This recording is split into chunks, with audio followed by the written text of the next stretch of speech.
Belt tight کرتے نوفل کی نظر سنک کے ساتھ کھڑی لڑکی پر پڑی تو اس کی کشادہ پیشانی پر بل پڑے۔ کون ہو تم؟ اور یہاں کیا کر رہی ہو؟ نوفل خان کی دھاڑ پر ہانیہ کو اپنی جان نکلتی ہوئی محسوس ہوئی۔ یونیورسٹی میں اس کا پہلا دن تھا۔ سینئرز نے اسے چیلنج دیا تھا کہ وہ میل باتھ روم کا چکر لگا کر آئے، مگر اس کے وہم و گمان میں نہ تھا کہ اس وقت نوفل خان جیسا گینگسٹر وہاں موجود ہوگا۔ بجائے سچ بتانے کے وہ خوف سے تھر تھر کانپتی وہاں سے بھاگ آئی۔ شاید یہ اس کی سب سے بڑی غلطی تھی۔ کلاس ختم ہونے پر وہ گھر جا رہی تھی کہ ایک کالی گاڑی اس کے سامنے رکی اور نوفل خان اسے بازو سے پکڑ کر گھسیٹتا۔ صبح کا سورج جب طلوع ہوا تو ہانیہ کے دل میں امید اور خوف کی ایک عجیب جنگ چل رہی تھی۔ وہ شیشے کے سامنے کھڑی اپنی سادہ سی سفید قمیض اور ہلکے نیلے دوپٹے کو درست کر رہی تھی۔ شیشے میں نظر آنے والا عکس کسی حور سے کم نہیں تھا، لیکن اس حسن میں ایک معصومیت اور بے چارگی کی جھلک صاف نمایاں تھی۔ ہانیہ کی بڑی بڑی سرمئی آنکھیں، لمبی پلکیں اور چہرے پر بکھری حیا اسے دنیا کی بھیڑ سے بالکل الگ کرتی تھی۔ وہ جتنی خوبصورت تھی اس کی قسمت اتنی ہی آزمائشوں سے بھری تھی۔ بچپن میں ہی ماں باپ کا سایہ سر سے اٹھ گیا تھا، جس کے بعد وہ اپنی چچی کے گھر رہنے لگی۔ چچی کا رویہ کبھی بھی اس کے ساتھ بیٹیوں جیسا نہیں رہا۔ وہ تو اسے مزید پڑھانے کے حق میں ہی نہیں تھیں اور ہر وقت یہی طعنہ دیتی تھیں کہ اب اس کی شادی کر کے اسے گھر سے رخصت کر دینا چاہیے، کیونکہ غریب گھرانے کی یتیم لڑکی پر مزید پیسے خرچ کرنا ان کے بس کی بات نہیں تھی۔ لیکن ہانیہ کے خواب بڑے تھے۔ وہ پڑھ لکھ کر اپنے پیروں پر کھڑی ہونا چاہتی تھی اور اس کے ان خوابوں کو پنکھ دیے اس کی سب سے پکی اور اکلوتی سہیلی عائشہ نے۔ عائشہ نے ہی اسے حوصلہ دیا تھا کہ وہ ہمت نہ ہارے۔ ہانیہ نے دن رات محنت کی اور شہر کی سب سے بڑی اور مہنگی یونیورسٹی کی اسکالرشپ حاصل کرنے میں کامیاب ہو گئی۔ چچی نے تو صاف منع کر دیا تھا، لیکن عائشہ کے اصرار اور ہانیہ کے رونے دھونے پر چچا نے بادلے ناخواستہ اسے یونیورسٹی جانے کی اجازت دے دی۔ آج اسی جدوجہد کا پہلا دن تھا اور وہ سہمے ہوئے قدموں سے اس عالیشان یونیورسٹی کے بڑے سے گیٹ کے اندر داخل ہو گئی۔ یونیورسٹی کا ماحول ہانیہ کے لیے بالکل نیا اور حیرت انگیز تھا۔ اونچی چمکتی ہوئی عمارتیں، قیمتی گاڑیوں سے اترتے ہوئے فیشنیبل لڑکے لڑکیاں اور ہر طرف پھیلا ہوا کہکہوں کا شور۔ ہانیہ اپنی سادگی کے ساتھ وہاں خود کو بالکل اجنبی محسوس کر رہی تھی۔ اس نے اپنے دوپٹے کو مضبوطی سے اپنے گرد لپیٹا اور عائشہ کو ڈھونڈنے لگی، جو اس سے تھوڑی دیر پہلے پہنچ چکی تھی۔ کچھ ہی دیر میں عائشہ اسے کینٹین کے پاس مل گئی۔ عائشہ نے ہانیہ کا ہاتھ پکڑ کر اسے تسلی دی۔ دیکھو ہانیہ، میں نے کہا تھا نا کہ تم یہ کر سکتی ہو۔ آج تم اپنے خوابوں کی پہلی سیڑھی پر کھڑی ہو۔ ہانیہ نے مسکرا کر سر ہلایا، لیکن اس کے دل کی دھڑکنیں اب بھی تیز تھیں۔ ابھی وہ دونوں ایڈمنسٹریشن بلاک کی طرف بڑھ ہی رہی تھیں کہ اچانک ان کا راستہ 3-4 سینئر لڑکے اور لڑکیوں نے روک لیا۔ ان کے چہروں پر شرارت اور تکبر صاف نظر آ رہا تھا۔ یونیورسٹی میں نئے آنے والے معصوم بچوں کو تنگ کرنا یعنی ریگنگ کرنا ان کا پسندیدہ مشغلہ تھا۔ ان میں سے ایک لمبی قد کاٹ والی سینئر لڑکی، جس کا نام علیزے تھا، آگے بڑھی اور ہانیہ کے سادہ لباس کا مذاق اڑاتے ہوئے بولی، اوہ مائی گاڈ، دیکھو تو ذرا، لگتا ہے کوئی پنڈ کی گوری راستہ بھول کر ہماری یونیورسٹی میں آ گئی ہے۔ باقی سینئرز اس بات پر زور سے ہنس پڑے۔ ہانیہ نے گھبرا کر اپنی نظریں نیچے کر لیں۔ عائشہ نے آگے بڑھ کر ہانیہ کو اپنے پیچھے چھپانے کی کوشش کی اور نرمی سے بولی، پلیز سینئرز، آج ہمارا پہلا دن ہے، ہمیں کلاس میں جانے دیں۔ شٹ اپ جونیئر، ایک دوسرے سینئر لڑکے نے کڑک دار آواز میں کہا۔ یہاں سینئرز کے سامنے زبان نہیں چلاتے۔ اگر یہاں پڑھنا ہے تو پہلے یونیورسٹی کی ریت نبھانی ہوگی۔ علیزے نے ہانیہ کے معصوم اور ڈرے ہوئے چہرے کو دیکھا تو اس کے ذہن میں ایک انتہائی گھناؤنی شرارت آئی۔ اس نے آگے بڑھ کر ہانیہ کے کندھے پر ہاتھ رکھا اور طنزیہ مسکراہٹ کے ساتھ کہا، اگر تم چاہتی ہو کہ ہم تمہیں پورے سیمسٹر تنگ نہ کریں تو تمہیں ایک ڈیئر پورا کرنا ہوگا، اور چیلنج یہ ہے کہ تمہیں سامنے والے بوائز واش روم کے اندر جانا ہوگا، وہاں کا ایک چکر لگا کر فوراً باہر آنا ہوگا۔ یہ سنتے ہی ہانیہ کے پیروں تلے سے زمین نکل گئی۔ اس کا چہرہ خوف اور شرم سے سفید پڑ گیا۔ ایک باحیا اور معصوم لڑکی کے لیے لڑکوں کے واش روم میں جانا موت سے بدتر تھا۔ نہیں، پلیز ایسا مت کریں، میں وہاں نہیں جا سکتی، مجھے معاف کر دیں، میں کسی اور بلاک میں چلی جاؤں گی، اس نے روحاں سی آواز میں کہا۔ آپ لوگ یہ کیا کہہ رہے ہیں؟ یہ سراسر غلط ہے۔ وہ ایک لڑکی ہے، وہ وہاں کیسے جا سکتی ہے؟ عائشہ بھی فوراً بیچ میں بولی تھی۔ علیزے نے ہانیہ کا ہاتھ جھٹکتے ہوئے کہا، اگر یہ ڈیر پورا نہیں کیا تو یاد رکھنا ہم تمہارا یہاں جینا حرام کر دیں گے، تمہیں اس یونیورسٹی سے بھاگنے پر مجبور کر دیں گے۔ اب فیصلہ تمہارا ہے، یا تو جاؤ یا پھر اب بھی اپنا بیگ اٹھاؤ اور یہاں سے نکل جاؤ۔ ہانیہ اسکالرشپ کھونے کا تصور بھی نہیں کر سکتی تھی۔ اگر وہ یہاں سے ناکام لوٹتی تو چچی فوراً اس کی شادی کسی ادھیڑ عمر آدمی سے کروا دیتی اور اس کی زندگی ہمیشہ کے لیے اندھیر ہو جاتی۔ خوف، مجبوری اور پچھتاوے کے مکس جذبات کے ساتھ ہانیہ نے کانپتے ہوئے بوائز واش روم کے دروازے کی طرف قدم بڑھا دیے۔ عائشہ پیچھے کھڑی بے بسی سے آنسو بہاتی رہی۔ ہانیہ نے کانپتے ہاتھوں سے واش روم کا بھاری دروازہ دھکیلا اور اندر داخل ہوئی۔ اندر کا ماحول بالکل خاموش تھا، لیکن اس کے اپنے دل کی دھڑکنیں اس کے کانوں میں گونج رہی تھیں۔ وہ دیوار کے ساتھ لگ کر کھڑی ہو گئی۔ اس کی آنکھوں سے آنسو بہہ رہے تھے اور وہ خود کو کوس رہی تھی کہ وہ کیوں عائشہ کے کہنے پر یہاں آئی، کیوں اس نے چچی کی بات نہ مانی۔ وہ پچھتاوے کی آگ میں جل رہی تھی کہ اچانک اندرونی حصے سے کسی کے چلنے کی آواز آئی۔ وہاں وہ تھا جس کا نام ہی اس یونیورسٹی اور شہر کے زیر زمین حلقوں میں خوف کی علامت تھا۔ وہ آئینے کے سامنے کھڑا اپنے چمڑے کے بیلٹ کو ٹائٹ کر رہا تھا کہ اچانک اس کی عقاب جیسی تیز نظریں سامنے خوف سے جمی کھڑی ایک لڑکی پر پڑیں۔ ایک لڑکی کو بوائز واش روم میں دیکھ کر نوفل کی کشادہ اور روبدار پیشانی پر فوراً غصے اور شدید حیرت کے گہرے بل پڑے۔ کون ہو تم اور یہاں کیا کر رہی ہو؟ نوفل کی گرجدار آواز جیسے پورے واش روم کی دیواروں سے ٹکرا کر گونجی۔ اس آواز کا رعب اور غصہ اتنا شدید تھا کہ ہانیہ کو لگا جیسے اس کی روح اس کے جسم سے نکل گئی ہو۔ سامنے کوئی عام لڑکا نہیں بلکہ ایک جلاد کھڑا تھا۔ خوف کے مارے ہانیہ کے منہ سے ایک لفظ نہ نکل سکا۔ اس نے سوچا تھا کہ وہ وہاں سے بھاگ جائے گی، لیکن نوفل کی شخصیت کا خوف ایسا تھا کہ اس کے قدم زمین میں دھنس گئے۔ وہ خوف سے تھر تھر کانپنے لگی۔ وہ پلٹی اور وہاں سے بھاگ گئی تھی، جبکہ پیچھے وہ اپنے جبڑے بھیج کر رہ گیا تھا۔ یونیورسٹی کا پہلا دن ہانیہ کی زندگی کا سب سے طویل اور بھیانک دن ثابت ہو رہا تھا۔ جب وہ نوفل کے غیظ و غضب سے لرزتی ہوئی اس واش روم سے باہر بھاگی تو اس کے پھیپھڑے سانس لینے کے لیے تڑپ رہے تھے۔ باہر کھڑی عائشہ نے جب ہانیہ کو اس حال میں دیکھا، چہرہ آنسوؤں سے تر، زرد رنگت اور لرزتے ہوئے ہاتھ پاؤں، تو وہ بری طرح گھبرا گئی۔ اس نے فوراً ہانیہ کا ہاتھ پکڑا اور اسے ایک سنسان راہداری کی طرف لے گئی، جہاں وہ دونوں دیوار کا سہارا لے کر بیٹھ گئیں۔ ہانیہ کا پورا جسم خوف کے مارے ہول کھا رہا تھا۔ وہ آئینے کے سامنے کھڑے اس شخص کے چہرے کے تاثرات اور اس کی گرجدار آواز کو اپنے دماغ سے جھٹک نہیں پا رہی تھی۔ عائشہ نے اسے پانی پلایا اور انتہائی فکر مندی سے اس کی کمر پر ہاتھ تھپ تھپاتے ہوئے بولی، کیا ہوا ہے ہانیہ؟ تم کب سے اندر گئی ہوئی تھی اور اب باہر آئی ہو؟ تو اس قدر کیوں گھبرا رہی ہو؟ وہاں اندر کوئی تھا کیا؟ ہانیہ نے نفی میں سر ہلایا۔ اس کی آنکھیں آنسوؤں سے لبریز تھیں اور وہ شدید ذہنی دباؤ میں تھی۔ اس نے لرزتی ہوئی آواز میں عائشہ کو دیکھا اور روتے ہوئے کہنے لگی، عائشہ، میں نے تم سے پہلے ہی کہا تھا نا کہ میں یہاں پڑھنے کے لیے نہیں آنا چاہتی۔ میں نے منع کیا تھا کہ مجھے اتنی بڑی یونیورسٹی میں نہیں پڑھنا، لیکن تم نے مجھے زبردستی یہاں بھیج دیا۔ اگر میری چاچی کو اس سب کے بارے میں ذرا سی بھی بھنک مل گئی تو تم اچھے طریقے سے جانتی ہو کہ وہ مجھ پر کبھی یقین نہیں کریں گی۔ وہ میری ایک نہیں سنیں گی بلکہ باہر سے اڑنے والی جھوٹی افواہوں پر یقین کر کے میری زندگی برباد کر دیں گی۔ ہانیہ کی یہ حالت دیکھ کر اب عائشہ کو دل ہی دل میں شدید افسوس ہو رہا تھا کہ وہ آخر کیوں اسے اس یونیورسٹی میں لے کر آئی۔ اس نے ہانیہ کو دلاسا دینے کے لیے اس کی کمر پر دوبارہ ہاتھ پھیرا۔ اچھا اب رونا بند کرو، چلو اب ہم لوگ کلاس میں چلتے ہیں، وہاں سب ٹھیک ہو جائے گا۔ عائشہ بھرتے ہوئے اسبات میں سر ہلایا سسکیاں بھرتے ہوئے اسبات میں سر ہلایا اور کھڑی ہو گئی، لیکن جیسے ہی وہ دونوں اٹھ کر آگے کی طرف بڑھیں تو اچانک ہی دائیں جانب کی راہداری سے نوفل ان کے سامنے آ گیا۔ ہانیہ کا دل جیسے ایک پل کے لیے دھڑکنا بھول گیا۔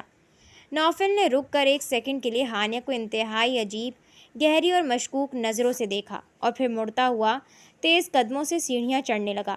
اس دوران ہانیہ اپنی سانسیں روکے پتھر کی مورت بنی کھڑی رہی، مانو اگر اس نے اس وقت ایک اور سانس بھی لی تو اس کا دم نکل جائے گا۔ جب نوفل کچھ سیڑھیاں چڑھ گیا تو ہانیہ نے دھڑکتے دل کے ساتھ پلٹ کر اس کی پشت کو دیکھا، لیکن نوفل نے ایک بار بھی پیچھے پلٹ کر نہیں دیکھا اور وہ وہاں سے نکلتا چلا گیا۔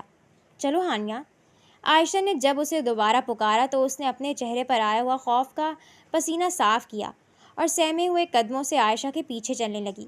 وہ دونوں جب کلاس روم کے اندر آئیں تو کچھ ہی دیر میں ان کا موڈ کافی حد تک بحال ہو گیا۔ پہلے دن کلاس میں ہونے والی چھوٹی موٹی چہم گوئیاں، تعارفی سیشن اور دوسرے اسٹوڈنٹس کی ہلکی پھلکی شرارتیں ہانیہ کا دھیان اس واقعے سے بھٹکا چکی تھیں۔ اب اس کے چہرے پر تھوڑی رونق واپس آ گئی تھی اور وہ کافی خوش نظر آ رہی تھی۔ عائشہ نے اس کی مسکراہٹ دیکھ کر کوہنی ماری اور چھیڑتے ہوئے بولی، دیکھا کتنا مزہ آ رہا ہے نا یونیورسٹی میں؟ تم بنا ہانیہ بس بلا وجہ ہی ڈرتی رہتی ہو اور بات کا بتنگڑ بنا لیتی ہو۔ کیا ہوا اگر ان سینئرز نے تھوڑی سی ریگنگ کر لی؟ ابھی سر نے کلاس میں بتایا نا کہ جب وہ جونیئر تھے تو ان کی بھی ریگنگ ہوئی تھی۔ اب اس بات کو بالکل بھول جاؤ اور دل لگا کر پڑھو، سمجھی تم؟ عائشہ کے اس سمجھانے والے انداز پر ہانیہ نے مسکرا کر اس بات میں سر ہلایا۔ وقت پر لگ کر اڑ گیا اور دیکھتے ہی دیکھتے یونیورسٹی کے پہلے دن کا اختتام ہو گیا۔ دونوں سہیلیاں ہنستی باتیں کرتی ہوئی یونیورسٹی کے مین گیٹ سے باہر نکلی، جہاں ہر طرف مہنگی اور چمکتی ہوئی گاڑیوں کا ہجوم تھا۔ چلو ہانیہ، دیکھو میرا بھائی بائک لے کر آ گیا ہے، میں تمہیں تمہارے گھر تک چھوڑ دوں گی، آ جاؤ، عائشہ نے محبت سے آفر کی۔ ہانیہ نے ایک نظر عائشہ کے بھائی پر ڈالی اور پھر اسے اپنے گھر کا ماحول یاد آ گیا۔ اگر چچی نے اسے کسی لڑکے کے ساتھ بائک پر سے اترتے دیکھ لیا تو وہ بغیر کچھ سوچے سمجھے کوئی نہ کوئی بڑا مسئلہ کھڑا کر دیں گی اور چچا سے کہہ کر اس کی پڑھائی ہمیشہ کے لیے بند کروا دیں گی۔ اسی خوف کے تحت اس نے فوراً انکار میں سر ہلا دیا۔ نہیں عائشہ، تم جاؤ، میں خود چلی جاؤں گی، تم فکر مت کرو۔ پکا؟ تم اکیلی چلی جاؤ گی نا؟ عائشہ نے یقین دہانی کے لیے دوبارہ پوچھا۔ ہاں بالکل، میں چلی جاؤں گی، ہانیہ نے مسکرا کر کہا۔ عائشہ نے الوداعی مسکراہٹ کے ساتھ خدا حافظ کہا اور اپنے بھائی کی طرف بڑھ گئی اور وہ وہاں سے روانہ ہو گئی۔ عائشہ کے جانے کے بعد اب ہانیہ کا دل دوبارہ گھبرانے لگا تھا۔ وہ ایک گھریلو لڑکی تھی جو اس سے پہلے کبھی اکیلی اسکول سے بھی گھر نہیں گئی تھی، کیونکہ اسکول ان کے گھر کے بالکل پاس تھا، لیکن اب یہ یونیورسٹی تو ان کے گھر سے بہت ہی زیادہ فاصلے پر تھی اور راستہ بھی بالکل انجانا تھا۔ اس نے خوفزدہ نظروں سے اطراف کا جائزہ لیا، اپنے دوپٹے کو درست کیا اور تیز قدموں سے سڑک کے کنارے بنے بس اسٹیشن کی طرف بڑھنے لگی۔ وہ بس اسٹینڈ سے اب کچھ ہی فاصلے پر تھی کہ اچانک فضا میں ٹائروں کے رگڑ کھانے کی ایک تیز اور خوفناک آواز گونجی۔ ہانیہ نے چونک کر دیکھا تو اس کے بالکل سامنے شہر کی سب سے مہنگی، عالیشان اور گہرے سیاہ رنگ کی بلٹ پروف گاڑی SUV آ کر رکی تھی۔ گاڑی کی رفتار اتنی تیز تھی کہ ہانیہ ایک زوردار جھٹکا کھا کر چند قدم پیچھے ہٹ گئی۔ اس نے حیرت اور ڈر سے کانپتے ہوئے اس قیمتی کالی گاڑی کو دیکھا۔ وہ بالکل نہیں جانتی تھی کہ یہ گاڑی کس کی ہے اور یہاں کیوں رکی ہے۔ ابھی وہ اپنی جگہ پر جم کر سوچ ہی رہی تھی کہ اچانک گاڑی کا پچھلا دروازہ ایک جھٹکے سے کھلا۔ گاڑی کے اندر کا پر اسرار اندھیرا دیکھ کر ہانیہ کے دل نے خطرے کا سگنل دیا۔ وہ فوراً مڑی اور بس اسٹینڈ کی طرف بھاگنے کے لیے قدم بڑھائے، لیکن اس کی قسمت اس کا ساتھ دینے کے موڈ میں نہیں تھی۔ اس دوپہر کے وقت یونیورسٹی کے تمام امیر لڑکے اور لڑکیاں اپنی اپنی مہنگی گاڑیوں میں جا رہے تھے اور اس سنسان سڑک پر بنے بس اسٹینڈ کا استعمال تو کوئی کرتا ہی نہیں تھا۔ ہر طرف گاڑیوں کا شور تھا اور کسی کا دھیان سڑک کے اس کنارے پر نہیں تھا۔ اسی تنہائی اور موقع کا فائدہ گاڑی سے نکلنے والے انسان نے اٹھایا۔ اس سے پہلے کہ ہانیہ 2 قدم بھی بھاگ پاتی، گاڑی سے نکلنے والے اس شخص نے انتہائی چستی اور بے رحمی سے آگے بڑھ کر ہانیہ کا نازک ہاتھ کلائی سے مروڑ کر پکڑ لیا۔ ہانیہ کے منہ سے ایک چیخ نکلنے ہی والی تھی کہ نوفل نے اسے ہوا کی رفتار سے گاڑی کے اندر کی طرف پھینکا۔ یہ سب کچھ اتنی جلدی اور اچانک ہوا تھا کہ ہانیہ خود کو سنبھال ہی نہ پائی۔ وہ جیسے ہی گاڑی کے اندر گری، اس کا سر سیدھا گاڑی کے دوسرے وزنی دروازے کے لوہے سے زوردار طریقے سے ٹکرایا۔ ایک شدید درد کی لہر اس کے پورے جسم میں دوڑی۔ اس کی سرمئی آنکھوں کے سامنے اندھیرا چھا گیا اور وہ وہیں سیٹ پر بے ہوش ہو کر گر پڑی۔ مقابل نے فوراً گاڑی کا دروازہ دھپ سے بند کیا اور خود نے ڈرائیونگ سیٹ سنبھالی۔ وہ مہنگی کالی گاڑی ہوا کی تیزی سے سڑک پر دوڑتی ہوئی ہانیہ کو ایک انجانی اور خوفناک منزل کی طرف لے کر چلی گئی، جبکہ پیچھے بس اسٹینڈ بالکل سنسان رہ گیا۔ شہر کے ایک ویران اور صنعتی علاقے میں واقع خستہ حال گودام کے اندر گپ اندھیرا تھا۔ باہر بارش کے پانی کے گرنے کی ہلکی ہلکی آوازیں آ رہی تھیں، لیکن اندر کا ماحول کسی قبرستان کی طرح خاموش اور بھیانک تھا۔ گودام کے عین وسط میں ایک پرانی میز پر اکیلا بلب لٹک رہا تھا، جس کی زرد اور مدھم روشنی وہاں موجود دو ہیولوں کے چہرے پر پڑ رہی تھی۔ ان میں سے ایک شخص جس کی دائیں آنکھ پر گہرا زخم کا نشان تھا اور جو اپنے ہاتھ میں خنجر لیے میز پر مسلسل اس کی نوک چبھا رہا تھا۔ وقت آ گیا ہے۔ وہ خود کو اس شہر کا بے تاج بادشاہ سمجھتا ہے نا؟ اب اس کا غرور خاک میں ملانے کا وقت آ گیا ہے۔ وہ غصے سے دھاڑا تھا۔ دوسرے شخص نے، جس نے اپنے چہرے کو کالے اسکارف سے آدھا چھپا رکھا تھا، سگریٹ کا ایک لمبا کش لیا اور دھواں فضا میں اڑاتے ہوئے سرد لہجے میں جواب دیا، کام اتنا آسان نہیں ہے۔ تم جانتے ہو کہ اس کی گرفت کتنی مضبوط ہے۔ اس پر براہ راست وار کرنا اپنی موت کو دعوت دینے کے برابر ہے۔ وہ ایک چیتے کی طرح الرٹ رہتا ہے۔ اس کی عسکری مہارت اور نیٹ ورک کو توڑنا ناممکن ہے۔ زخمی آنکھ والے شخص کے لبوں پر ایک خوفناک اور مکارانہ مسکراہٹ ابھر آئی۔ اس نے خنجر کو پوری طاقت سے میز کی لکڑی میں پیوست کر دیا، جس کی کرخ آواز پورے گودام میں گونجی۔ میں اس پر سامنے سے وار کرنے کا پاگل پن کر ہی نہیں رہا۔ اس نے اپنے لہجے کو مزید دھیما اور سنسنی خیز بناتے ہوئے کہا، تم نے سنا نہیں کہ شیر کو اس کی ماڑ میں شکار نہیں کیا جاتا، بلکہ اسے کسی کمزوری کے ذریعے باہر نکالا جاتا ہے۔ آج مجھے میرے مخبروں نے ایک ایسی خبر دی ہے جس پر مجھے خود یقین نہیں آ رہا تھا۔ وہ جو کبھی کسی لڑکی کی طرف آنکھ اٹھا کر نہیں دیکھتا تھا، آج دوپہر یونیورسٹی کے باہر سے ایک معصوم سفید پوش لڑکی کو اپنی گاڑی میں اٹھا کر لے گیا ہے۔ کالے اسکارف والے شخص کی آنکھیں حیرت سے پھیل گئیں۔ کیا؟ وہ اور ایک لڑکی؟ یہ ناممکن ہے۔ ناممکن اب ممکن ہو چکا ہے، پہلے شخص نے غرا کر کہا۔ اس کی آنکھوں میں انتقام کی آگ بھڑک رہی تھی۔ وہ لڑکی اس کی زندگی میں کیا حیثیت رکھتی ہے، یہ ہمارے لیے جاننا ضروری نہیں ہے۔ ضروری یہ ہے کہ وہ لڑکی اب اس کے پاس ہے، اور یہی وہ کمزوری ہے جس کا ہمیں برسوں سے انتظار تھا۔ ہمیں اس لڑکی کو اس کے چنگل سے نکالنا ہوگا یا پھر اسے اغوا کرنا ہوگا۔ وہ میز کے قریب ہوا اور نقشے پر اپنی انگلی رکھتے ہوئے دبی آواز میں بولا، جب وہ لڑکی ہمارے ہاتھ میں ہوگی تو وہ اپنی بقا کی جنگ ہار جائے گا۔ ہم اس لڑکی کے ذریعے اس کا وہ نقصان کریں گے کہ وہ زندگی بھر سنبھل نہیں پائے گا، اس کا نام و نشان مٹا دیں گے۔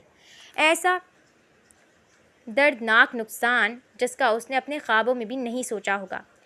بس صحیح وقت کا انتظار کرو۔ جیسے ہی وہ لڑکی اکیلی ہوگی، ہم اپنا وار کریں گے اور اسے ایسا زخم دیں گے جس کا کوئی علاج نہیں ہوگا۔ اندھیرے کمرے میں ان دونوں کے شیطانی قہقہے گونج اٹھے۔ سر پر لگنے والی گہری چوٹ نے ہانیہ کو گہری بے ہوشی کے اندھیرے میں دھکیل دیا تھا۔ جب اس کی بند پلکوں کے پیچھے روشنی کا پہلا ہلکا سا احساس جاگا تو اسے محسوس ہوا جیسے اس کا پورا سر دھک دھک کر رہا ہے، مانو کوئی لوہے کے ہتھوڑے اس کے دماغ پر برسا رہا ہو۔ اس نے سسکتے ہوئے آہستہ آہستہ اپنی سرمئی آنکھیں کھولیں، لیکن اس کے سامنے ہر چیز دھندلی اور لرزتی ہوئی محسوس ہو رہی تھی۔ اس نے اپنی پلکوں کو 2-3 بار جھپکایا تاکہ سامنے کا منظر صاف ہو سکے۔ جیسے ہی اس کی نظریں جمیں، اس کے دل کی دھڑکن خوف کے مارے یکدم رک گئی۔ وہ یونیورسٹی کے اس سنسان بس اسٹینڈ پر نہیں تھی، نہ ہی وہ اپنے چچا کے گھر میں تھی۔ وہ ایک بہت بڑے عالیشان کمرے کے مخملی بستر پر لیٹی ہوئی تھی۔ کمرے کی دیواریں گہرے سرمئی رنگ کی تھیں اور وہاں کی ہر چیز سے ایک سرد اور جابرانہ شاہانہ پن ٹپک رہا تھا۔ کھڑکیوں پر گہرے رنگ کے بھاری پردے لٹکے ہوئے تھے، جن کی وجہ سے دن کا اجالا بھی کمرے کے اندر داخل ہونے سے کترا رہا تھا۔ کمرے میں جلتی ہوئی مدھم پیلی لائٹس اس ماحول کو مزید سنسنی خیز بنا رہی تھیں۔ ہانیہ نے گھبرا کر اٹھنے کی کوشش کی، لیکن سر کے پچھلے حصے میں اٹھنے والے شدید درد کی لہر نے اسے دوبارہ بستر پر گرنے پر مجبور کر دیا۔ اس نے اپنا کانپتا ہوا ہاتھ اپنے سر پر رکھا تو اسے پتہ چلا کہ وہاں پٹی بندھی ہوئی تھی۔ یادداشت کے دھندلکے آہستہ آہستہ صاف ہو رہے تھے۔ یونیورسٹی کا پہلا دن، سینئرز کا وہ گھناؤنا چیلنج، بوائز واش روم، اس شخص کی گرجدار آواز، اور پھر بس اسٹینڈ کے پاس سے اس کا اچانک کسی کا آنا، ان سب یادوں کے ذہن میں آتے ہی ہانیہ کے حلق سے ایک خوفناک سسکی نکلی۔ اس کی آنکھوں سے آنسو بہہ کر اس کے گالوں کو بھگونے لگے۔ وہ بری طرح کانپتے ہوئے بستر سے اتری اور ننگے پیر ٹھنڈے ماربل کے فرش پر کھڑی ہو گئی۔ اس کا پورا وجود سہم چکا تھا۔ وہ بھاگ کر کمرے کے بڑے سے وزنی لکڑی کے دروازے کی طرف بڑھی اور اس کے ہینڈل کو پکڑ کر پوری طاقت سے ہلانے لگی، مگر وہ دروازہ باہر سے مضبوطی سے بند تھا۔ پلیز کوئی ہے، دروازہ کھولیں، مجھے میرے گھر جانے دیں۔ وہ دروازے پر ہاتھ مارتے ہوئے روحاں سی آواز میں چلائی۔ میں نے کچھ نہیں کیا عائشہ، چچا کوئی مجھے یہاں سے نکالے۔ ابھی وہ دروازے کو پیٹ ہی رہی تھی کہ اچانک باہر کی طرف چابی گھومنے کی کرخت آواز آئی۔ ہانیہ خوف کے مارے 3 قدم پیچھے ہٹ گئی۔ دروازہ ایک جھٹکے سے کھلا اور کمرے کے اندر نوفل داخل ہوا۔ نوفل کا چہرہ اس وقت غصے کی مہیب آگ میں جھلس رہا تھا۔ اس کی سیاہ آنکھیں سرخ انگارے کی طرح دہک رہی تھیں اور اس کے چہرے کے سخت تاثرات یہ بتانے کے لیے کافی تھے کہ وہ اس وقت اپنے قہر کی آخری حدوں پر ہے۔ اس نے چمڑے کی کالی جیکٹ پہن رکھی تھی اور اس کے جبڑے سختی سے بھیجے ہوئے تھے۔ نوفل نے ہانیہ پر ایک غضبناک نظر ڈالی اور اپنے پیچھے دروازہ اتنی زور سے بند کیا کہ اس کی دھماکے دار آواز سے ہانیہ کا پورا جسم لرز گیا۔ ہانیہ نے ڈر کے مارے اپنے دونوں ہاتھ اپنے سینے پر باندھ لیے اور پیچھے ہٹتے ہٹتے بستر کے کونے سے جا لگی۔ اس کے پاس اب بھاگنے کا کوئی راستہ نہیں تھا۔ نوفل بھاری قدم اٹھاتا ہوا اس کی طرف بڑھا۔ اس کا ہر قدم ہانیہ کے دل پر ہتھوڑے کی طرح لگ رہا تھا۔ وہ ہانیہ کے بالکل قریب آ کر رکا۔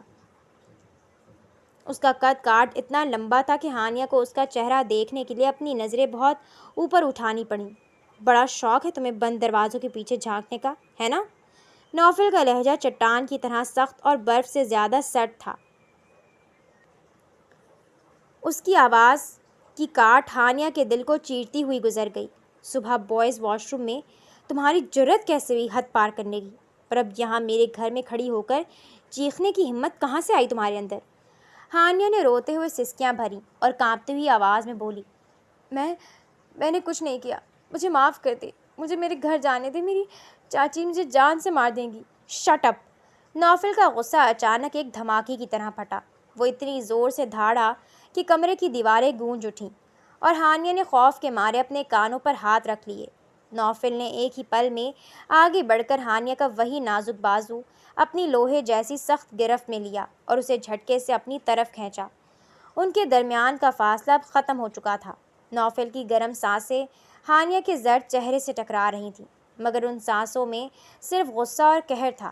مجھ سے جھوٹ بولنے کی کوشش بھی مت کرنا، نوفل نے اپنے دانت پیستے ہوئے کہا۔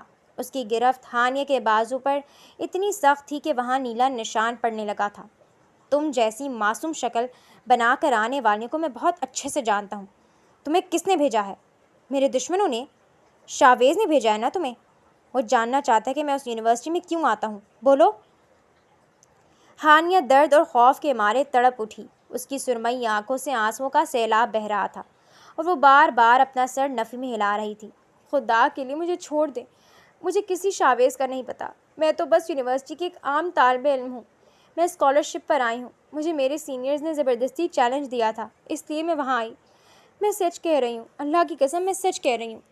لیکن نوفل نے کبھی کسی پر رحم کرنا سیکھا ہی نہیں تھا اور ہانیہ کی یہ معصومیت اسے ایک سوچی سمجھی چال لگ رہی تھی۔ اس نے ہانیہ کا بازو جھٹکا جس سے وہ بستر پر جا گری۔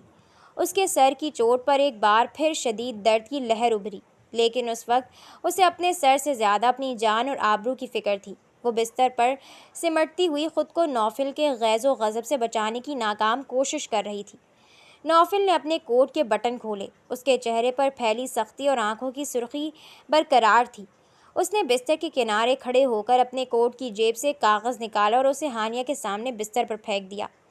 ہانیہ نے گیلے گالوں کے ساتھ حیرت اور خوف سے اس کاغذ کو دیکھا۔ وہ نکاح نامہ تھا۔ میں تمہاری ان جھوٹی کہانیوں اور معصوم شکل پر یقین کر کے اپنا وقت برباد نہیں کرنے والا۔ نوفل کا لہجہ چٹان کی طرح سخت اور حتمی تھا۔ اگر تم واقعی کسی مقصد کے تحت یہاں آئی ہو یا میرے دشمنوں کی مہرہ ہو تو اس کا علاج میرے پاس موجود ہے۔ میں تمہیں اس کمرے سے باہر جانے کی اجازت صرف ایک ہی شرط پر دوں گا، میں تم سے ابھی اور اسی وقت نکاح کر رہا ہوں۔ یہ سنتے ہی ہانیہ کے پیروں تلے سے زمین نکل گئی۔ اس کی سرمئی آنکھیں حیرت اور صدمے سے پھیل گئیں، مانو کسی نے اس پر بجلی گرا دی ہو۔ وہ چند سیکنڈ کے لیے بولنا ہی بھول گئی۔ نکاح؟ ایک ایسے شخص سے جو اسے اغوا کر کے یہاں لایا ہے اور جسے وہ جانتی تک نہیں۔ نہیں، ایسا مت کریں۔ ہانیہ بستر پر پیچھے ہٹتی ہوئی بری طرح رونے لگی۔ اس نے دونوں ہاتھ جوڑ کر نوفل کے سامنے پھیلا دیے۔ اللہ کے لیے مجھ پر یہ ظلم مت کریں، میں آپ کے پاؤں پڑتی ہوں، مجھے چھوڑ دیں۔ اگر میری چاچی کو معلوم ہوا کہ میں کسی مرد کے ساتھ اس طرح غائب تھی اور میں نے یہ سب تو وہ میری جان لے لیں گی، وہ مجھے زندہ دفن کر دیں گی، پلیز مجھ پر رحم کریں۔ ہانیہ کی سسکیاں اور التجا پورے کمرے میں گونج رہی تھیں، لیکن نوفل کے تاثرات میں رتی برابر بھی تبدیلی نہ آئی۔ وہ اس باحیا لڑکی کی مجبوری اور خوف سے بالکل بے نیاز تھا۔ تمہاری چاچی تمہاری جان لیں یا نہ لیں، لیکن اگر تم نے اس کاغذ پر ابھی دستخط نہ کی تو میں تمہارا انجام اسی وقت طے کروں گا۔ نوفل نے جھک کر اس کے چہرے کے قریب اپنے دانت پیستے ہوئے کہا، تمہارے پاس کوئی دوسرا راستہ نہیں ہے۔ میرے نام کا ٹھپا تمہاری پیشانی پر لگ کر رہے گا تاکہ تمہارے بھیجنے والے جان لیں کہ تم اب کس کی قید میں ہو۔ نوفل نے باہر کی طرف اشارہ کیا تو دو گواہ اور ایک مولوی صاحب جو اس نے پہلے ہی سے تیار کر رکھے تھے خاموشی سے کمرے کے اندر داخل ہوئے۔ ہانیہ کی حالت اس وقت ایک زندہ لاش جیسی تھی۔ وہ مسلسل نفی میں سر ہلا رہی تھی۔ اس کے خواب، اس کی اسکالرشپ، اس کی عزت، سب کچھ مٹی میں ملتا ہوا محسوس ہو رہا تھا۔ نوفل نے قلم اٹھا کر زبردستی ہانیہ کی کانپتی ہوئی انگلیوں کے درمیان تھمایا اور اپنی خونی نظروں سے اسے گھورا۔ موت کے محیط سائے اور نوفل کے قہر کے سامنے بے بس ہو کر ہانیہ نے روتے ہوئے دھندلی آنکھوں کے ساتھ اس کاغذ پر اپنے دستخط کر دیے۔ ایجاب و قبول کے چند سہمے ہوئے جملوں کے بعد مولوی صاحب نے دعا کروائی اور وہ لوگ کمرے سے باہر نکل گئے۔ دروازہ ایک بار پھر بند ہوا، لیکن اس بار ہانیہ کے نصیب کا دروازہ ہمیشہ کے لیے بند ہو چکا تھا۔ وہ نکاح نامہ بستر پر پڑا تھا اور ہانیہ گھٹنوں میں سر دیے اپنی برباد ہوتی زندگی پر رو رہی تھی، جبکہ نوفل کمرے کے ایک کونے میں کھڑا سگریٹ سلگا رہا تھا۔ دن گزرنے لگے اور وقت کے ساتھ ہانیہ نے یہ جان لیا تھا کہ نوفل کے دل کی چٹان کو پگھلانا ناممکن ہے۔ نوفل کا رویہ اس کے ساتھ بدستور وہی تھا، سرد، سخت اور روبدار۔ وہ ہانیہ سے بہت کم بات کرتا تھا اور جب بھی بات کرتا اس کے لہجے میں صرف حکم ہوتا تھا۔ لیکن اس سخت مزاجی کے باوجود نوفل نے کبھی ہانیہ کی کسی ضرورت میں کمی نہیں آنے دی۔ اس کے کھانے پینے سے لے کر اس کے آرام، مہنگے لباس اور دواؤں تک ہر چیز کا خیال رکھا جاتا تھا۔ یہاں تک کہ ہانیہ کو اپنی چچی اور چچا کی فکر سے نکالنے کے لیے نوفل نے اپنے ذرائع استعمال کر کے ان تک یہ جھوٹی خبر بھی پہنچا دی تھی کہ ہانیہ کو یونیورسٹی کی طرف سے ہاسٹل مل گیا ہے اور وہ پڑھائی میں مصروف ہے۔ ہانیہ کو سب کچھ مل رہا تھا، اگر کچھ نہیں تھا تو وہ اس کی آزادی اور نوفل کا نرم لہجہ۔ وہ سمجھ نہیں پا رہی تھی کہ نوفل اگر اتنا ہی بے رحم ہے تو اس کی ہر ضرورت کا خیال کیوں رکھتا ہے، اور اگر اس کے دل میں تھوڑی سی بھی انسانیت ہے تو وہ اسے اس قید سے آزاد کیوں نہیں کرتا۔ ایک شام نوفل نے ہانیہ کو تیار ہونے کا حکم دیا۔ اس کا لہجہ ہمیشہ کی طرح حتمی تھا۔ ہمیں ایک ضروری کام سے باہر جانا ہے۔ ہانیہ نے خاموشی سے سر جھکا دیا اور اس کی دی ہوئی قیمتی کالی چادر اوڑھ کر اس کے پیچھے چل دی۔ اسے معلوم نہیں تھا کہ نوفل اسے کہاں لے جا رہا ہے، لیکن وہ یہ دیکھ رہی تھی کہ آج نوفل کے گارڈز کی تعداد عام دنوں سے دگنی تھی اور خود نوفل کا ہاتھ بار بار اپنی جیکٹ کے اندر چھپے ہتھیار پر جا رہا تھا۔ ماحول میں ایک عجیب سا تناؤ تھا۔ کالی گاڑی شہر کے مضافات میں بنے ایک بڑے سنسان اور عالی شان فارم ہاؤس کے سامنے جا کر رکی۔ نوفل ہانیہ کو ساتھ لیے جیسے ہی فارم ہاؤس کے بڑے ہال میں داخل ہوا، وہاں کی لائٹس اچانک بند ہو گئیں اور پھر ایک جھٹکے سے جلیں۔ سامنے صوفے پر ایک شخص ہاتھ میں سگار لیے بیٹھا ہوا تھا، جس کی دائیں آنکھ پر گہرا زخم کا نشان تھا۔ یہ شاویز تھا، نوفل کا سب سے بڑا دشمن جو سازشیں بن رہا تھا۔ ہال کے چاروں طرف شاویز کے مسلح غنڈوں نے پوزیشن لے رکھی تھی۔ خوش آمدید نوفل خان، شاویز نے ایک مکارانہ کہکہا لگایا اور صوفے سے اٹھ کھڑا ہوا۔ اس کی نظریں فوراً نوفل کے پیچھے کھڑی خوف سے کانپتی ہانیہ پر پڑیں۔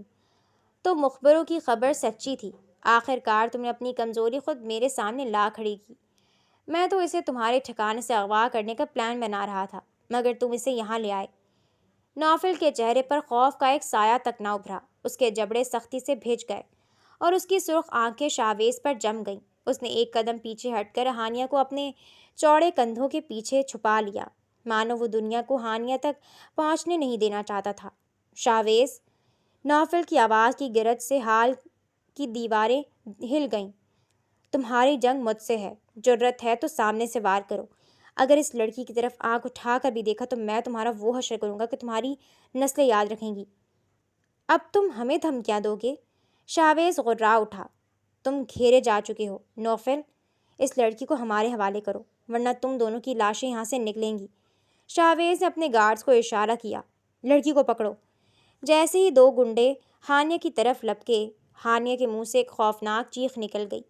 لیکن اسی سیکنڈ نوفل نے چیتے کی طرح پھرتی دکھائی۔ اس نے ایک ہی جھٹکے میں اپنی جیکٹ سے گن نکالی اور ہال کے اندر گولیوں کی ترتراہٹ گونج اٹھی۔ نوفل کا نشانہ اتنا پکا تھا کہ سامنے آنے والے دونوں غنڈے سیکنڈوں میں ڈھیر ہو گئے۔ ہانیہ، نیچے جھکو اور اس ستون کے پیچھے چھپ جاؤ۔ نوفل ہانیہ پر چلا اٹھا۔ ہانیہ روتی ہوئی اپنی جان بچانے کے لیے ایک بڑے ماربل کے ستون کے پیچھے جا چھپی۔ ہال اب گولیوں کے دھوئیں اور چیخو پکار سے جنگ کا میدان بن چکا تھا۔ نوفل اکیلا شاویز کے کئی آدمیوں پر بھاری پڑ رہا تھا۔ اس کی مہارت، چستی اور غصہ اس وقت دیکھنے کے لائق تھا۔ وہ گولیوں کی بوچھاڑ میں بھی صرف ایک ہی بات کو یقینی بنا رہا تھا کہ کوئی گولی اس ستون کی طرف نہ جائے جہاں ہانیہ موجود تھی۔ اسی دوران شاویز نے موقع کا فائدہ اٹھایا۔ جب نوفل کا رخ دوسری طرف تھا، شاویز ہانیہ کے ستون کی طرف لپکا اور اس نے ہانیہ کا بال پکڑ کر اسے اپنے سامنے کر لیا اور اس کی کن پٹی پر اپنی گن رکھ دی۔ رک جاؤ نوفل، ورنہ میں اس کا بھیجا یہیں اڑا دوں گا، شاویز چلایا۔ ہانیہ کی آنکھوں کے سامنے موت ناچ رہی تھی۔ نوفل، مجھے بچائیں، اس نے روتے ہوئے نوفل کو پکارا۔ یہ پہلا موقع تھا جب اس نے نوفل کو اس کا نام لے کر پکارا تھا۔ نوفل نے جیسے ہی ہانیہ کو شاویز کے چنگل میں دیکھا، اس کا دل ایک لمحے کے لیے رک گیا۔ اس کی آنکھوں میں وحشت اتر آئی۔ اس نے اپنی گن نیچے کر لی، لیکن اس کی عقاب جیسی تیز نظریں شاویز کی ایک ایک حرکت پر تھیں۔ اسے چھوڑ دو شاویز، تمہیں جو چاہیے میں دینے کو تیار ہوں۔ نوفل کا لہجہ پہلی بار تڑپ اٹھا تھا۔ مجھے تمہاری موت چاہیے۔ شاویز نے ہنستے ہوئے جیسے ہی نوفل پر گولی چلانے کے لیے اپنا رخ بدلا، اسی ایک سیکنڈ کے 1000ویں حصے میں نوفل نے بجلی کی سی تیزی دکھائی۔ اس نے اپنی بائیں آستین میں چھپا چھوٹا خنجر نکالا اور پوری طاقت سے شاویز کی طرف اچھال دیا۔ خنجر سیدھا جا کر شاویز کے اسی ہاتھ پر لگا جس میں گن تھی اور گن چھٹک کر دور جا گری۔ شاویز درد سے بلبلا اٹھا۔ نوفل نے ایک سیکنڈ بھی ضائع نہیں کیا۔ وہ ایک بھوکے شیر کی طرح لپکا اور شاویز کو دبوچ کر زمین پر دے مارا۔ نوفل نے غصے کے جنون میں شاویز کے چہرے پر اتنے پے در پہ مکے برسائے کہ وہ وہیں بے ہوش ہو گیا۔ باقی بچے ہوئے غنڈے اپنے باس کا یہ انجام دیکھ کر دم دبا کر بھاگ کھڑے ہوئے۔ ہال میں اب خاموشی چھا چکی تھی۔ نوفل ہانپتا ہوا کھڑا ہوا۔ اس کے اپنے ہاتھ زخمی تھے اور ان سے خون بہہ رہا تھا، لیکن اس نے اپنی پرواہ کیے بغیر فوراً ہانیہ کی طرف دیکھا۔ ہانیہ ستون کے پاس گھٹنوں کے بل بیٹھی خوف سے بری طرح رو رہی تھی۔ نوفل تیز قدموں سے اس کے پاس آیا اور زمین پر بیٹھ کر اس کے دونوں کندھوں کو تھاما۔ اس کے لہجے کی وہ پرانی سختی اور قہر غائب ہو چکا تھا۔ وہاں صرف ایک گہری فکر تھی۔ ہانیہ، تم ٹھیک ہو؟ وہ تڑپ کر بولا۔ ہانیہ نے روتے ہوئے خوف سے سر اٹھایا اور نوفل کے زخمی خون آلود چہرے کو دیکھا۔ وہ اس کی جان بچانے کے لیے موت کے منہ میں کود گیا تھا۔ ہانیہ نے کچھ سوچے سمجھے بغیر روتے ہوئے اپنا سر نوفل کے چوڑے سینے پر رکھ دیا اور اس کی قمیض کو مضبوطی سے جکڑ لیا۔ نوفل کا پورا وجود ایک پل کے لیے جم گیا، لیکن پھر اس نے دھیرے سے اپنا ایک ہاتھ ہانیہ کے سر پر رکھ دیا، گویا وہ اسے یقین دلا رہا ہو کہ جب تک وہ زندہ ہے اسے کوئی نقصان نہیں پہنچا سکتا۔ وہ آج یہاں ہانیہ کو حقیقت بتانے کے لیے لایا تھا، لیکن یہاں کا تماشا دیکھ اس کا غصہ ساتویں آسمان پر تھا۔ وہ بنا وقت ضائع کیے اٹھا اور ہانیہ کو اپنی باہوں میں بھرتا گاڑی کی طرف بڑھا، اور اس نے واپس حویلی کا رخ کیا تھا۔ وہ اسے سیدھا اپنے کمرے میں لایا تھا۔ نوفل نے ہانیہ کو بستر پر بٹھایا اور خود اس کے سامنے گھٹنوں کے بل زمین پر بیٹھ گیا۔ اس نے ہانیہ کے چہرے پر بکھری زلفوں کو بہت نرمی سے اس کے کان کے پیچھے اڑسا۔ نوفل کی سرخ غسیلی آنکھیں اس وقت محبت اور شدت کی مہیب آگ میں پگھل رہی تھیں۔ نوفل نے ہانیہ کے کپکپاتے ہوئے ہاتھوں کو اپنے مضبوط ہاتھوں میں لیا اور انہیں اپنے لبوں سے چھو لیا۔ ہانیہ نے حیرت سے اپنی سرمئی آنکھیں پھیلائے نوفل کو دیکھا۔ وہ شخص جو کل تک ایک جلاد کی طرح اس کا گلا دبا رہا تھا، آج اس کے سامنے اس طرح جھکا ہوا تھا جیسے وہ دنیا کی سب سے قیمتی شے ہو۔ نوفل آہستہ سے اٹھا اور ہانیہ کے بالکل قریب بستر پر بیٹھ گیا۔ اس کا چوڑا وجود ہانیہ کے نازک جسم پر حاوی ہونے لگا۔ نوفل کی گرم اور گہری سانسیں ہانیہ کے گالوں کو چھو رہی تھیں۔ ہانیہ نے گھبرا کر اپنے دونوں ہاتھ اپنے سینے پر رکھ لیے اور پیچھے ہٹنے لگی۔ نوفل پلیز۔ وہ اپنی بات بھی مکمل نہیں کر پا رہی تھی، اس کی زبان لڑکھڑا رہی تھی۔ اب کوئی دوری نہیں ہوگی ہانیہ، نوفل اس کے کان کے پاس جھک کر انتہائی دھیمی اور مخملی آواز میں بولا، جس کی کاٹ ہانیہ کے پورے وجود میں سنسنی دوڑا گئی۔ تم میری ہو۔ نوفل نے بہت نرمی مگر حاکمانہ انداز سے ہانیہ کے ہاتھ اس کے سینے سے ہٹائے اور اسے اپنی مضبوط باہوں میں بھر کر بیٹھ کے وس میں لے آیا۔ ہانیہ نے دھڑکتے دل کے ساتھ اپنی آنکھیں موند لیں۔ نوفل نے اس کے چہرے، اس کی پیشانی اور اس کی مخملی گردن پر اپنے محبت بھرے اور والہانہ لمس چھوڑنا شروع کیے۔ ہانیہ کا پورا وجود اس کی باہوں میں پگھلنے لگا۔ وہ اس کے اس اچانک بدلے ہوئے رویے اور شدت محبت پر حیران بھی تھی اور سحر زدہ بھی۔ جب نوفل کے لب ہانیہ کے لبوں پر جھکے تو اس نے ہانیہ کے تمام اکھڑتے ہوئے سانسوں اور الجھے ہوئے الفاظ کو اپنے اندر سمیٹ لیا۔ دونوں کے درمیان کا ہر پردہ، ہر جھجک اور ہر خوف اس رات کی تاریکی میں پگھل کر ختم ہو گیا۔ نوفل نے رات بھر ہانیہ پر محبت کی وہ شدتیں اور عنایتیں لٹائیں کہ ہانیہ خود کو دنیا کی سب سے خوش قسمت لڑکی محسوس کرنے لگی۔ وہ پوری رات ایک دوسرے کی آغوش میں، ایک دوسرے کے وجود میں کھوئے رہے۔ اگلی صبح جب سورج کی پہلی سنہری کرن بھاری پردوں کی اوٹ سے چھن کر کمرے کے اندر داخل ہوئی تو ہانیہ کی بند پلکیں دھیرے دھیرے کھلیں۔ کمرے کی فضا اب بھی ان دونوں کے سانسوں کی مہک سے بوجھل تھی۔ ہانیہ کو اپنے وجود پر ایک مانوس سی گرمائش اور بھاری پن محسوس ہوا۔ اس نے دیکھا کہ وہ مکمل طور پر نوفل کے چوڑے ننگے سینے پر لیٹی ہوئی تھی اور نوفل کا ایک مضبوط بازو اس کی کمر کے گرد حمال تھا، جیسے وہ نیند میں بھی اسے خود سے دور نہیں کرنا چاہتا تھا۔ ہانیہ نے شرما کر اپنی نظریں جھکائیں اور دوبارہ اس کے سینے میں چھپنے لگی، لیکن اسی پل اوپر سے ایک گہری اور مسکراتی ہوئی آواز آئی، صبح بخیر۔ ہانیہ نے چونک کر اوپر دیکھا۔ نوفل جاگ رہا تھا اور اس کی کالی چمکدار آنکھیں بہت زیادہ محبت، ستائش اور دیوانگی سے ہانیہ کے چہرے کے نقوش کو نہار رہی تھیں۔ ہانیہ کا چہرہ حیا سے لال ہو گیا۔ اس نے نوفل کی ہستی پر اپنی انگلیاں رکھتے ہوئے دھیمی آواز میں پوچھا، آپ اتنے بے رحم کیوں بنے ہوئے تھے اور اب اچانک اتنی محبت؟ میں تو سمجھتی تھی کہ آپ مجھ سے نفرت کرتے ہیں اور مجھے اپنے دشمنوں کا مہرہ سمجھتے ہیں۔ نوفل ہلکا سا مسکرایا۔ اس نے ہانیہ کو مزید اپنے سینے سے بھینچ لیا اور اس کی پیشانی کو چومتے ہوئے کہنے لگا، تمہیں کیا لگتا ہے ہانیہ کہ تم اس واش روم میں محض ایک اتفاق کے تحت آئی تھی اور میں نے تمہیں پہلی بار وہیں دیکھا تھا؟ ہانیہ نے حیرت سے اپنی بڑی بڑی سرمئی آنکھیں پھیلائیں۔ کیا مطلب؟ نوفل کی آنکھوں میں ایک پرانی خوبصورت یاد چمک اٹھی۔ وہ ہانیہ کی گال پر اپنی انگلیاں پھیرتے ہوئے بولا، میں تمہیں بہت پہلے سے جانتا ہوں ہانیہ، جب تم یونیورسٹی نہیں جاتی تھی بلکہ اپنے اسی پرانے سفید لباس اور نیلے دوپٹے میں ملحقہ کالج جایا کرتی تھی۔ آج سے 2 سال پہلے میں اپنے ایک کام کے سلسلے میں تمہارے محلے کی اس سڑک سے گزر رہا تھا جہاں تمہارا کالج تھا۔ تم اپنی سہیلی عائشہ کے ساتھ ہنستی ہوئی سڑک پار کر رہی تھی اور اچانک تیز ہوا سے تمہارا دوپٹہ تمہارے چہرے سے ہٹ گیا تھا۔ نوفل نے ایک گہرا سانس لیا جیسے وہ اس منظر کو دوبارہ جی رہا ہو۔ اس دن اس ایک سیکنڈ کے لیے جب میری نظر تمہارے اس معصوم پاکیزہ حور جیسے چہرے پر پڑی تھی تو اس شہر کا بے تاج بادشاہ یعنی نوفل خان اپنا دل وہیں ہار گیا تھا۔ تم مجھے اتنی پیاری، اتنی معصوم لگی تھی کہ میں نے اسی وقت فیصلہ کر لیا تھا کہ تم صرف میری رہو گی۔ تب سے میں تمہارے پیچھے تھا، تمہاری ایک ایک حرکت پر میرے بندوں کی نظر تھی۔ ہانیہ کا دل یہ سن کر سکتے میں آ گیا۔ اسے یقین نہیں آ رہا تھا کہ یہ 2 سال سے اس کا دیوانہ تھا۔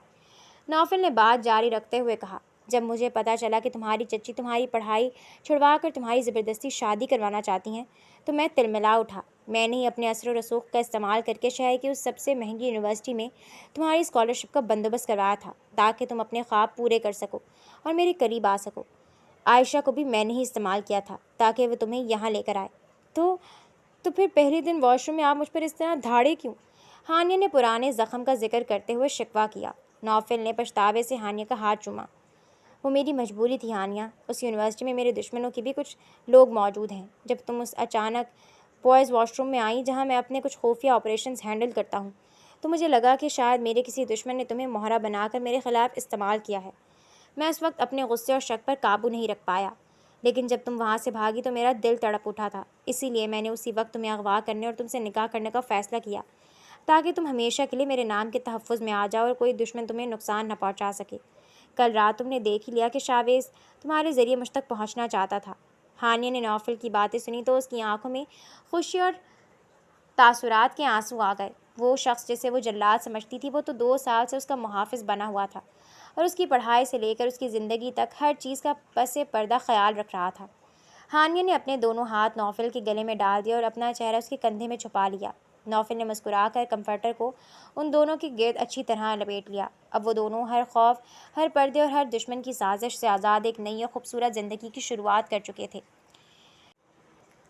اور سیکیورٹی سخت ہونے کے باوجود شاویز کے مکار ساتھی نے محل کے چند بکاؤ ملازمین کی مدد سے ہانیہ کو اس کے کمرے سے خاموشی سے اغوا کر لیا۔ جب ہانیہ کی آنکھ کھلی تو وہ ایک بار پھر اسی پرانے نیم اندھیرے گودام کے وسط میں ایک کرسی پر بندھی ہوئی تھی۔ اس کا پورا وجود خوف سے تھر تھر کانپ رہا تھا۔ اور اس کی سرمئی آنکھیں سہم کر اطراف کا جائزہ لے رہی تھیں۔ اسی پل اندھیرے سے نکل کر وہ شخص اس کے سامنے آ کر بیٹھ گیا۔ اس کے چہرے پر ایک زہریلی اور مکارانہ مسکراہٹ تھی۔ وہ ہانیہ کے خوف زدہ چہرے کو دیکھ کر خنجر سے کھیلتے ہوئے بولا، تو تم ہی ہو اس شہر کی سب سے بڑی کمزوری، جس نے ہمارے باس شاویز کو اس قدر بری طرح زخمی کیا کہ وہ اس وقت ہسپتال میں زندگی اور موت کی کشمکش میں کوما میں پڑا ہے۔ لیکن نوفل خان یہ بھول گیا کہ شاویز کا نیٹ ورک ابھی مرا نہیں ہے۔ اب اس کی سلطنت، اس کا سارا پاور ہمارے ہاتھ میں ہوگا، اور تم ہمارا مہرہ بنو گی۔ وہ ابھی ہانیہ کو مزید ڈرا ہی رہا تھا کہ اچانک اس کی جیب میں موجود موبائل فون بج اٹھا۔ اس نے فون کان سے لگایا اور دوسری طرف سے آنے والی خبر سنتے ہی وہ خوشی سے جھوم اٹھا۔ اس کے چہرے پر فتح کا ایسا جنون تھا کہ وہ اچھل کھڑا ہوا۔ اس نے ہانیہ کی طرف دیکھا اور اپنے گارڈز کو اونچی آواز میں حکم دیا، اس لڑکی کو ابھی کے ابھی اسی وقت بالکل صحیح سلامت اس کے گھر چھوڑ کر آؤ۔ اس کو ایک خراش بھی نہیں آنی چاہیے۔ ہانیہ حیرت سے اپنی بڑی بڑی آنکھیں پھیلائے اسے دیکھنے لگی۔ وہ سمجھ نہیں پا رہی تھی کہ جو شخص چند سیکنڈ پہلے اس کی جان لینے کی باتیں کر رہا تھا، وہ اچانک اسے آزاد کرنے کا حکم کیوں دے رہا ہے۔ جب گارڈز ہانیہ کو نوفل کے گھر کے سامنے چھوڑ کر چلے گئے تو ہانیہ کانپتے قدموں سے اندر داخل ہوئی۔